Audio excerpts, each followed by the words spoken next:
वैशेषिक दर्शन छठा अध्याय पहला आनेक।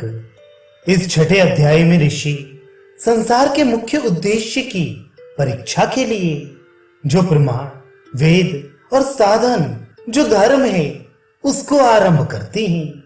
क्योंकि तीसरे सूत्र में कहा था कि तत्व ज्ञान के लिए केवल वेद ही प्रमाण हो सकता है, क्योंकि वह ईश्वर का वाक्य या तत्व ज्ञान के अनुसार मुक्ति के कारण धर्म को बदलाने वाला है। प्रश्न, वेद के बनाने की ईश्वर को क्या आवश्यकता थी? पहला सूत्र, बुद्धि पूर्वक है वाक्य रचना वेद में। व्याख्या, परमात्मा ने जितने मनुष्य के ज्ञान के साधन बनाए हैं उन सबको हम बुद्धि पूर्वक पाते हैं। यदि उनको सहायता पहुंचाने वाली शक्ति विद्यमान ना हो तो वे सब निकम्मे होंगे। जैसे आंख है, वे बिना प्रकाश की सहायता के कुछ भी नहीं कर सकती। ऐसे ही कान बिना आकाश की सहायता के कुछ भी नहीं सुन सकते। इसी प्रकार स्पर्शन शक्ति वायु की सहायता की आवश्यकता रखती है। वायु के बिना वह निकम्मी है। इसी प्रकार मनुष्य की पांचों इंद्रियां बिना पंचभूतों की सहायता के कुछ काम नहीं कर सकती।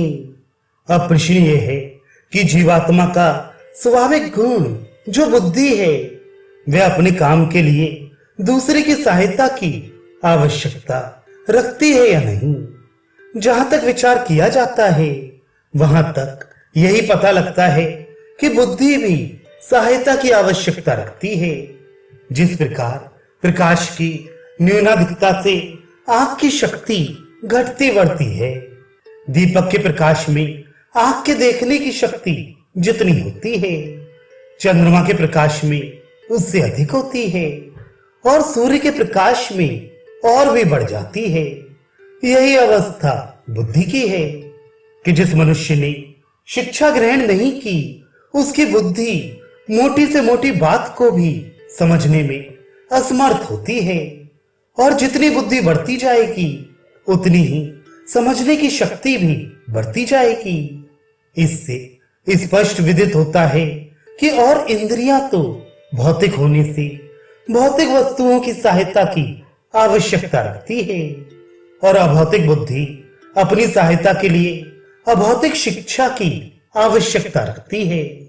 जिस प्रकार इन भौतिक इंद्रियों के लिए सृष्टि के आरंभ में परमात्मा ने उनकी सहायता के लिए उनके सहायक उत्पन्न किए, अर्थात आंख के लिए सूर्य, इसी प्रकार भीतरी इंद्रिय के लिए क्या कोई सहायक उत्पन्न ना किया होगा। यद्यपि आंख की सहायता के लिए दीपक आदि भी काम में लाई जाती हैं, परंतु यदि परमात्मा सूर्य को उत्पन्न ना करता तो ये दीपक आदि होते ही नहीं। इसी प्रकार सृष्टि के आदि में यदि परमात्मा जीवों को शिक्षा का सूर्य ना देता तो मनुष्य किसी प्रकार भी शिक्षा प्राप्त नहीं कर सकता था। इसलिए परमात्मा ने बुद्धि की सहायता के लिए अर्थात बुद्धि को सहायता देने वाले वाक्य को वेद में प्रकट किया है, जिससे मनुष्यों को बुद्धि की निर्बलता दूर होकर वे अपने काम को कर सकेंगे। प्रश्न, परमात्मा को शिक्षा देने की क्या आवश्यकता थी? शिक्षा को तो मनुष्य स्वयं ही बढ़ाता जाता है। उत्तर, या तो अभाव से भाव की उत्पत्ति माननी पड़ेगी या शिक्षा या ज्ञान का कोई अधिकरण मानना पड़ेगा, क्योंकि जो शिक्षा प्राप्त की जाती है या तो उसको मनुष्य का स्वाभाविक गुण मानना पड़ेगा या नैमित्तिक। यदि स्वाभाविक मानो तो प्रत्येक मनुष्य में समान माननी पड़ेगी, और यदि नैमित्तिक माना जाए तो उसका निमित्त ढूंढना पड़ेगा कि वह यहां से प्राप्त होती है। अभाव से भाव की उत्पत्ति होना संभव ही नहीं।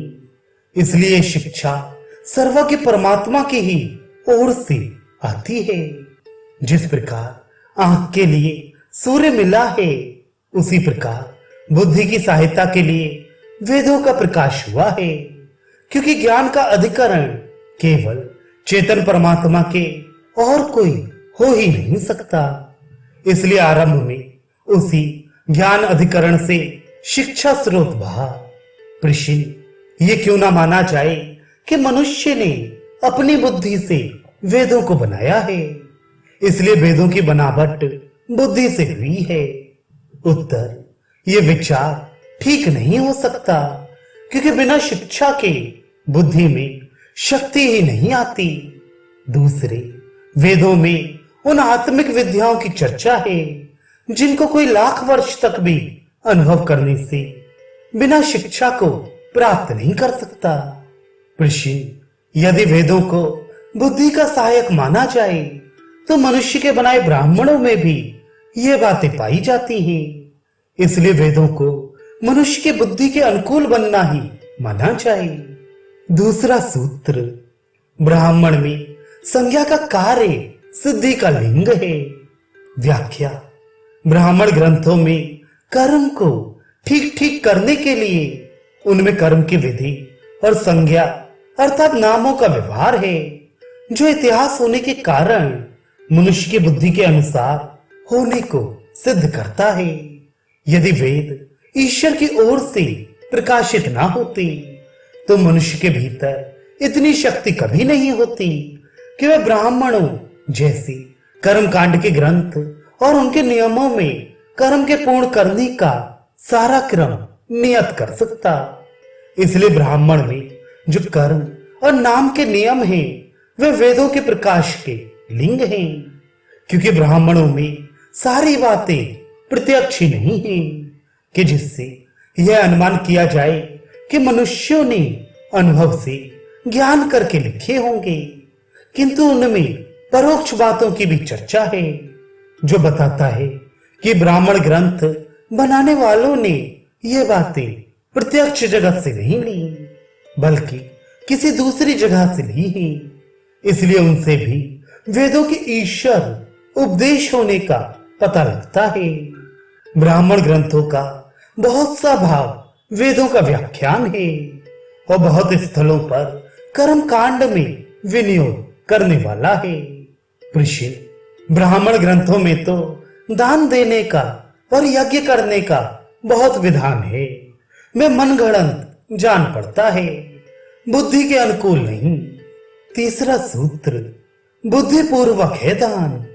व्याख्या, वेदों में जो दान की शिक्षा है वह भी बुद्धि के अनुकूल है। आशय यह है कि जो मनुष्य दान करता है वह बुद्धि के अनुकूल ही करता है, क्योंकि जिस प्रकार दान दूसरों को दिया जाता है उसी प्रकार पृथ्वी में बीज बोया जाता है। उस बीज में फल लगता हुआ देखकर अनुमान होता है कि दान का कोई फल है। जिस समय बीज बोया जाता है उस समय कोई फल नहीं लगता, ना ही कोई अंकुर निकलता है, किंतु आगे जाकर उत्पन्न होता है। ऐसे ही दान का फल भी आगे होता है। आशय यह है कि विद्वान लोग परोक्ष फल वाले कर्म को प्यार करते हैं और प्रत्यक्ष फल से द्वेष करते हैं, क्योंकि प्रत्यक्ष फल वाले भोग के संबंध में कर्म हैं, जिनसे विषय का भोग होकर दुख ही मिलता है। इसलिए जिन कर्मों से आने वाला दुख दूर हो वे ही विद्वानों के करने योग्य हैं। ऋषि, क्या जिन कर्मों को पाप लिखा है या जिस दान का लेना अच्छा माना है और किन्हीं को बुरा बतलाया है, ये तो बुद्धि के विरुद्ध है। चौथा सूत्र, वैसे प्रतिग्रह बुद्धि पूर्वक है। व्याख्या, जिस प्रकार दान देने वाली श्रुतियां बुद्धि के अनुकूल हैं, ऐसे ही दान लेने योग्य अयोग्य बतलाने वाले ब्राह्मण ग्रंथों का लेख भी ठीक है, क्योंकि बहुत से ऐसे दान हैं जिनके लेने वाले को झगड़े में पड़ना पड़ता है।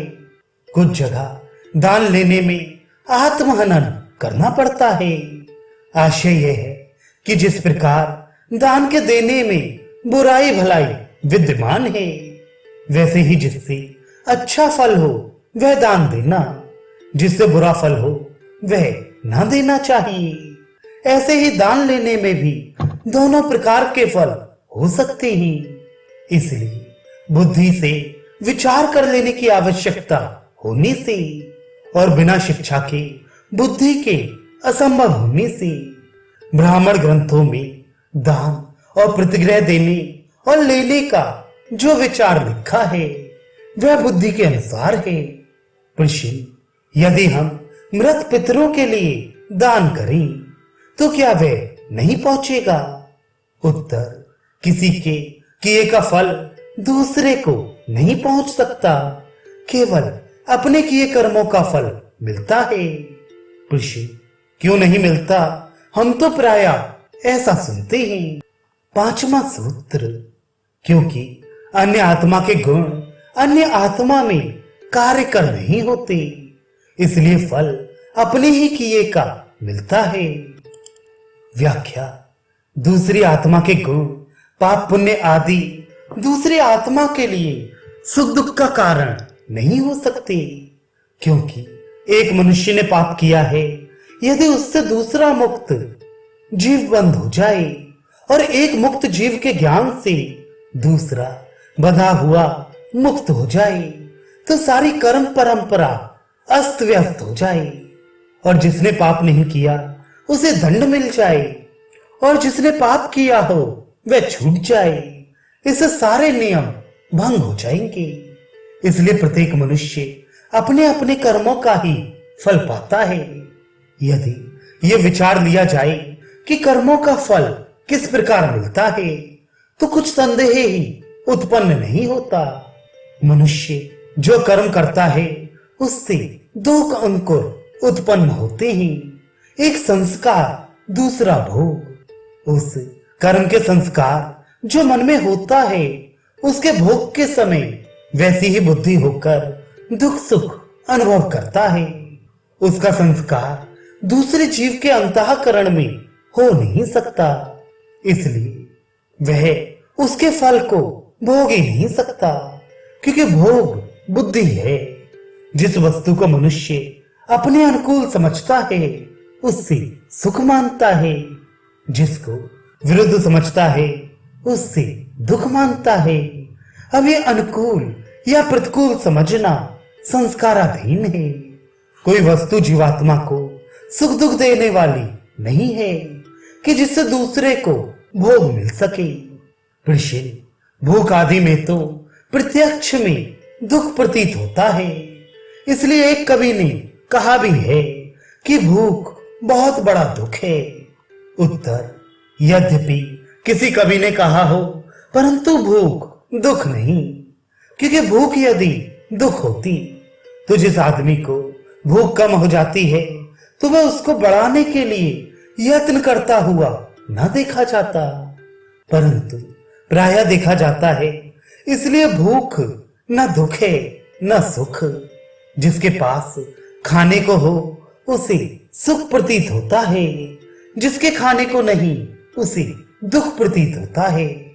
इसलिए भूख की आवश्यकता का होना न होना ही दुख सुख का कारण है।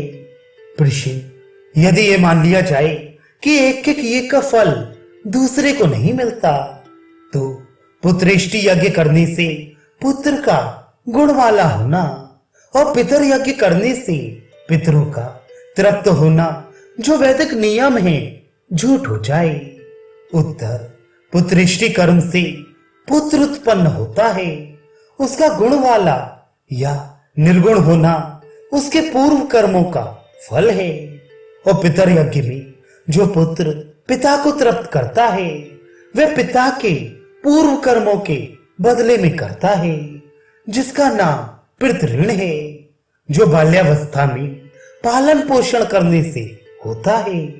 इसलिए उनका अपना ही कर्म है, दूसरे का नहीं।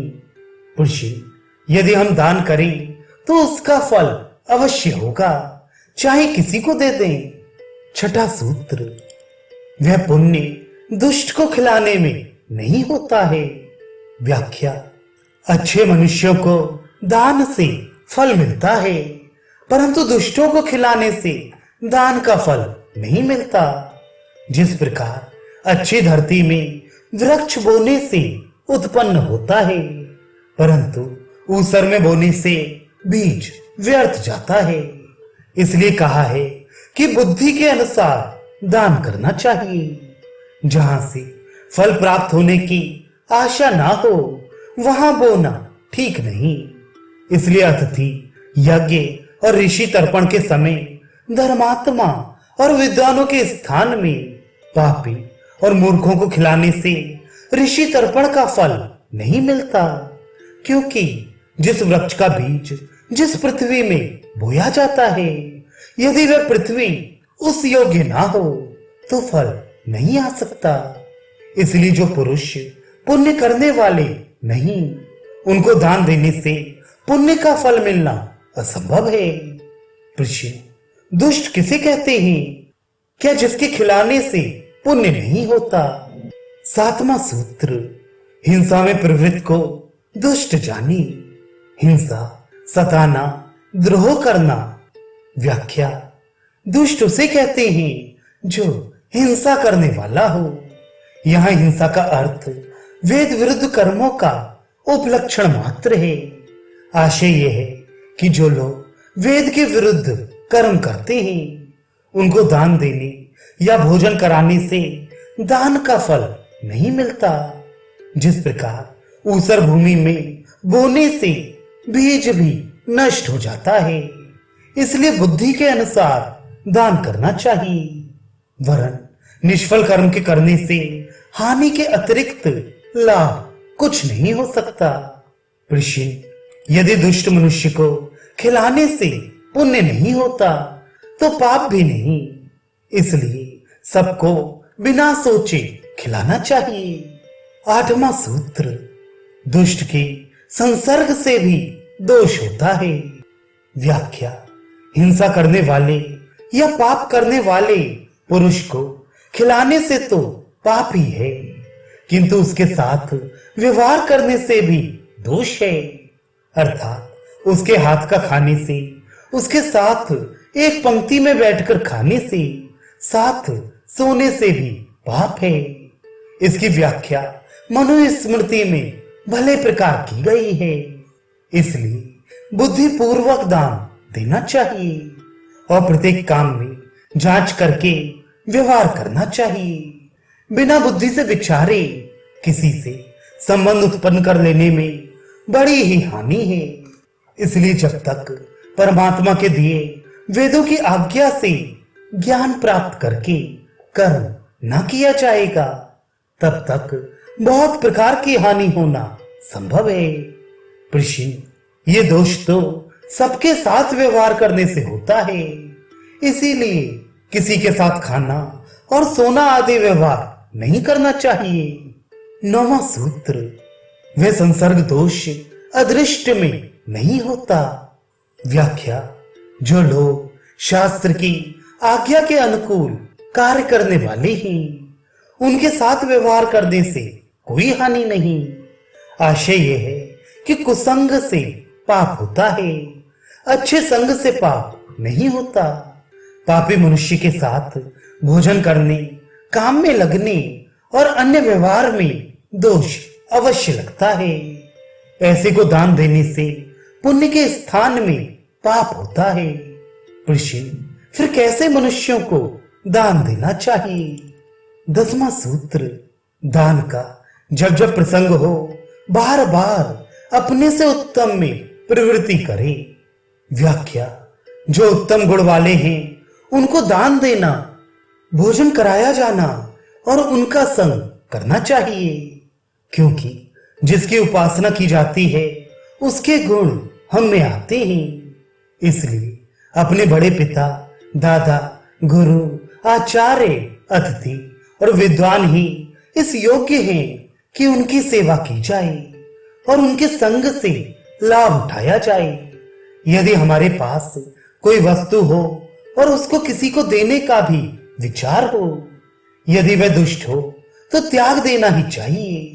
नहीं तो उससे अधिक विद्वान मनुष्य मिले तो उस योग्य मनुष्य को ही देना चाहिए। जिसको देने का विचार हो उसको नहीं देना चाहिए, क्योंकि प्रत्येक मनुष्य का स्वभाव ही यह है कि वह उन्नति का इच्छुक है। इसलिए जैसे अच्छा लेने वाला मिलेगा वैसे ही अधिक फल मिलेगा। जैसे कोई मनुष्य किसी पृथ्वी में बोना चाहता है, परंतु उसको उससे अच्छी पृथ्वी मिल जाए तो उसी में बोएगा। 11वां सूत्र, अपने से उत्तम ना भी हो तो अपने समान में या अपने से हीन में प्रवृत्ति करे, किंतु दुष्ट ना हो। श्रेष्ठ गुणों वाला ना मिल सके तो दान देना बंद ना करे, किंतु अपने बराबर गुण वाले पुरुष को दान दे, यदि वह पापी ना हो। यदि अपनी बराबरी का ना मिले तो अपने से न्यून गुणों वाले शुद्ध आचारी पुरुष को दान दे, क्योंकि ना देने से देना अच्छा है, केवल पापी को देना बुरा है।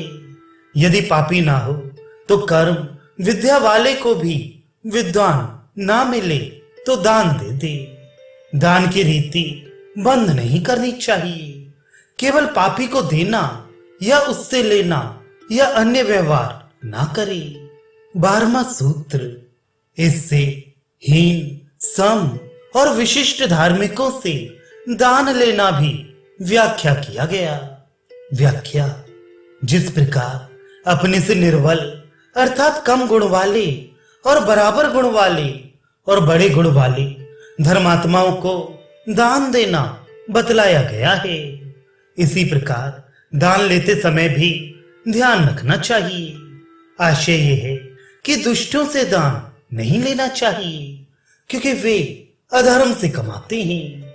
कुछ मनुष्य दूसरे से अर्थात दान लेने के स्थान में चोरी आदि से लेना बताते हैं, सो ठीक नहीं, क्योंकि विषय केवल वेदोक्त विधि अर्थात जिसका करना वेद ने बतलाया है और जिसका ना करना बतलाया है, वह भी केवल दान देने और लेने के संबंध से है।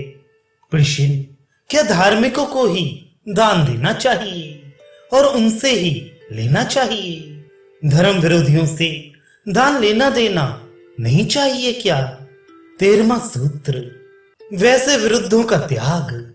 व्याख्या, जो मनुष्य धर्म के विरोधी हैं, उनसे कदापि दान लेने देने का व्यवहार नहीं करना चाहिए, क्योंकि उनसे व्यवहार करने में दोष तो पूर्व में ही बतला चुके हैं। प्रश्न, यदि एक मनुष्य के खाने योग्य भोजन बना हो और उस समय जो दूसरा आ जाए तो क्या करें? 14वां सूत्र, यदि विरोधी अपने से हीन गुण हो तो उसका त्याग करना चाहिए। व्याख्या, जब ऐसी अवस्था हो कि एक मनुष्य की जान भोजन से बचती हो तो उस समय बुद्धि से विचार लेना चाहिए कि दो में से कौन संसार के लिए अधिक उपकार करने वाला है, कौन ईश्वर की आज्ञाओं का ठीक ठीक पालन करने वाला है।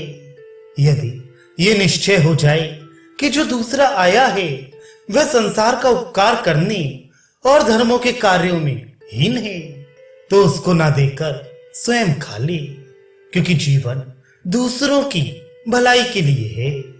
जिससे संसार को अधिक लाभ पहुंचे उसका जीवित रहना अच्छा है। प्रश्न, यदि आने वाला अतिथि गुणों में बराबर हो और उपकारी भी समान ही हो और भोजन एक ही के लिए हो तो क्या करे? 15वां सूत्र, सम हो तो अपना त्याग या पर का त्याग करना चाहिए। व्याख्या, यदि दोनों धर्म और उपकार में बराबर हो तो चाहे स्वयं न खाए चाहे स्वयं खा ले, अर्थात चाहे स्वयं खाए या अतिथि को खिला दे। इस अवस्था में दोनों से उपकार एक ही सा होगा। इसमें अपने को छोड़कर दूसरे को दे देना उत्तम पक्ष है और स्वयं खा लेना मध्यम पक्ष है। प्रश्न, यदि दूसरा अपने से धर्मात्मा और परोपकारी अधिक हो तो क्या करे? 16वां सूत्र, विशिष्ट हो तो अपना त्याग करना चाहिए। व्याख्या: यदि दूसरा अपने से अधिक धर्मात्मा हो तो उसकी रक्षा करना और अपने को छोड़ देना ही अच्छा है। उस अवस्था में अपनी रक्षा करना पाप है, क्योंकि उससे संसार में अधिक उपकार होना संभव है। इस सूत्र का तात्पर्य कि जहां दोनों बराबर के विद्वान मृत्यु के संकट में पड़े हों और उसमें से एक का बचना संभव हो तो किसको बचाना चाहिए, तो उत्तर ऊपर लिखा है। आशय यह है कि वेदों में जो कुछ लिखा है सब बुद्धि पूर्वक करने के लिए है।